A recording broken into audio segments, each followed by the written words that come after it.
তো আল্লাহ সুবহানাহু ওয়া তাআলা তাদেরকে যারা শহীদ হয়েছে তাদেরকে জান্নাত নসিব করুক, আর যারা জীবিত আছে তাদেরকে নেক হায়াত দারাজ করুক।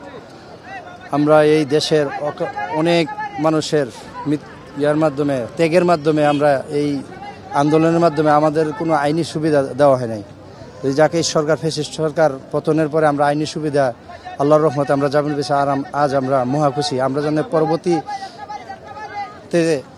আমাদের সকল কার্যক্রম যাতে আইনি সুবিধা পাই, সেজন্য দেশবাসীর কাছে আকুল আবেদন। জীবনের আলহামদুলিল্লাহ ভিতরে মোটামুটি ভালোই ছিলাম। তো ভিতরের কারারক্ষী এবং প্রশাসন যারা আছে তারা আমাদেরকে খুবই সম্মান করতো এবং ভালো চোখেই দেখতো।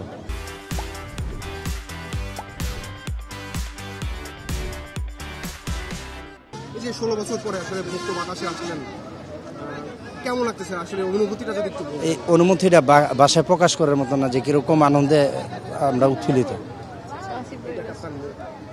জি আমার বাবাকে তো এতদিন পরে পেলেন, তো অনুভূতিটা আসলে যদি একটু বলতেন, আসলে মানে বাবাকে পেয়ে কেমন লাগতেছে?